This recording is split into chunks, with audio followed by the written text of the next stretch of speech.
Hello. So let's talk about concepts that we need to focus here for the second part of chapter 18, which is the diagnostic immunology. So I have here two different terms that we're going to try to distinguish. One is sensitivity, which means how much an antibody is able to bind to and recognize that antigen that it was designed to. Okay? Another concept is, so this would let you allow that antibody bind to the true target, so you call it a true positive. So a molecule that is able to interact with the antigen and recognize it with affinity, you say that that antibody is very sensitive. Specificity would be the ability of this antibody not to bind to another random or cross-reactive molecule. So there's no cross-reaction. So it does not bind to a different molecule. That's why it's specific for this one, right? It does not bind here. And then you call it, you say that this result is efficient in a way that you're getting here avoidance of the true negative. I hope this makes sense. So with this concept, it tells you the quality of an antibody. And then the quality of an antibody could be applied for antibodies that are polyclonal or monoclonal. So now let's talk here about what is a polyclonal antibody. Let's say you inject this molecule in an animal, right? And then that animal starts to react to that molecule. The immune system is going to start to make antibodies for that molecule, against that molecule. And you take the serum of that animal, and in the serum, oops, that's my tube. In the serum, what do you see? You see a lot of antibodies that recognize your antigen here in different portions. Okay? So for example, I'm going to show you the portions like this. There is one portion here that this one has affinity for. There is another portion here that this one has affinity for. So this is very likely a protein, right? You see? So each one is going to recognize a region of that antigen. And because they are all together in this tube, you call this polyclonal. Okay? So it's antibodies against different epitopes. Epitope is the part of the molecule that the antibody is recognizing. Okay. So now we're going to talk about a second definition, which is what is a monoclonal antibody. For a monoclonal antibody, you're going to do the same thing where you're going to inject that instead of, again, let me say it again, instead of injecting the whole protein, you're just going to get a little part of the protein. Let's say it's the yellow part, right? And I want to be consistent here, so I'm going to make my protein brown. So the molecule is here, but you just get this little yellow part, and that yellow part is what you're going to inject in your animal, right? And when you inject in the animal is going to produce again an immune response, but now against only this yellow part, right? So what do you do next? You're going to collect the serum of this patient just to confirm, but then you're going to isolate the spleen. And in the spleen, when you destroy the tissue of the spleen and you make a macerate, that's what we call, the spleen is going to have all the B cells that respond against this yellow portion that we injected. So here are the antibodies that are being produced by these B cells that turn into plasma cells, right? In the spleen. And just to be clear here, our molecule, just to show you that they are very specific and sensitive to this molecule, meaning they don't bind other molecules or other parts of the same molecule. They don't bind different molecules. They only bind to that portion of whatever antigen we were using. You get this B cell, and if you say, okay, so then you're done, right? You isolated the B cell, you keep it in a culture, the B cell is going to produce all these antibodies, and they're monoclonal, because all of them only recognize that yellow part of your protein. Done. Not really. Why not? Because B cells die. So you do all this work and then they die in a week or two. And then what do? You need to do everything again.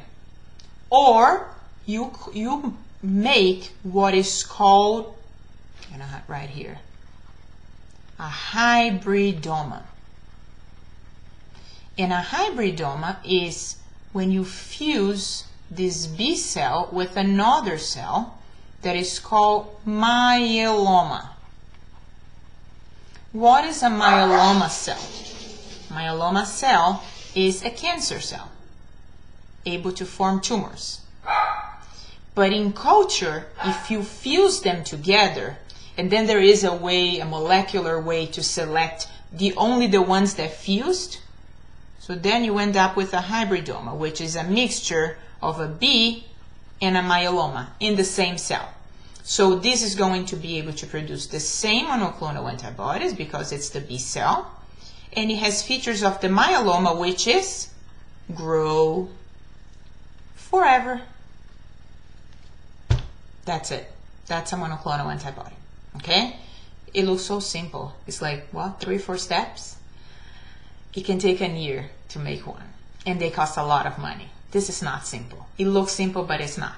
Okay? We make it look simple because we're learning, but this is not really simple. So now that we know what is a monoclonal antibody, I want to tell you what are some methods that we apply in monoclonal antibodies for diagnosis. So monoclonal antibodies can be used in therapy, right? Because they can block an antigen that is causing an effect or a symptom. Anytime you see MABs in the name of a drug or a medicine, MABs. Examples would be infliximab, rituximab, omalizumab. They are all monoclonal antibodies that are used in therapy, okay, to cause some type of effect or block some type of immune response, okay? So they're used for different things. The book is going to go about this, but I am not going to ask you very detailed questions about this. So now we're going to talk about agglutination reactions.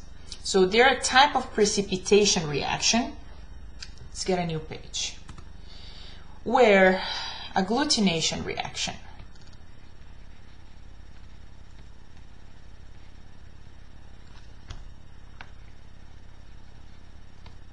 So when I say agglutinate, I mean things are making a clot together, right? So you use this reaction for mostly 2 types of situations. One, if you have a large antigen, and the second, if you want to detect serum antibodies. Okay? How do you do this? If you have a large antigen, what will happen is, let me show you this. So this is what happened. You have an IgM pentamer. What's a pentamer? It's 5 equal antibodies or molecules connected together, right? 1, 2, 3, 4, 5. Each one they're all identical, and they're recognizing this triangle, whatever protein that is, in the surface of a bacterium. So what are you detecting here? This is what's in your kit, right? The pentamer. You are trying to detect this bacterium. So your unknown is the bacterium. And because they're pentamers and they're connecting to different bacteria, you see how this is making a, how do you call it, like a net? And then, let me show you the next slide.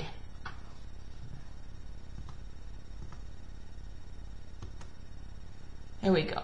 So when we look at that in a plate, this is what you're going to see. If there is agglutination because the bacteria is there and it's making this net, you see the result like this. If there is no reaction, everything is in the bottom of that plate. So this is it's a plate made with little wells. In each well, you have the reagent and in a certain dilution, and you add those pentamers antibody. And if you make if it's positive because the antigen is there, it makes a net on the bottom. So this one is the positive, and it looks like this, right? And when they're negative, all the antibodies are just going to be, in the bottom of the tube, and it looks like this, okay? Because they have a color, so you can see them non-agglutinated in the bottom. So that's a negative. That's the negative. Okay, so this is an agglutination reaction. I told you that you could use this for large molecules like the ones, that are present on a surface of a bacterium, and you're just using the whole bacteria to test that, but you can also use it for serum antibody. In this case, what you have is latex beads. This is a latex bead. And the antigen against which you want to try to detect the antibody is on the surface of this bead. And then your unknown in this case is not the antigen, it's the antibody. Unknown is the antibody. And then if the antibody is present, you're going to have the whole agglutination reaction. But in this case, usually you have this in a tube, for example. Okay? And then you see in the tube a layer where you see that agglutination happening. Okay, so now I'm going to talk to you a little bit about another method that which is actually the most used method, which is the ELISA. So when we say ELISA, what is this acronym? ELISA. ELISA means enzyme linked immunosorbent assay. Okay, what is this? You're going to use the same plate that I was showing you in the previous slide. So these plates have usually 96 wells, and the wells are like disposed all around, all over the plate. Okay, so you have all these little wells, and then if I zoom one well, it would be like this. That's a well. So we have the direct ELISA or the indirect.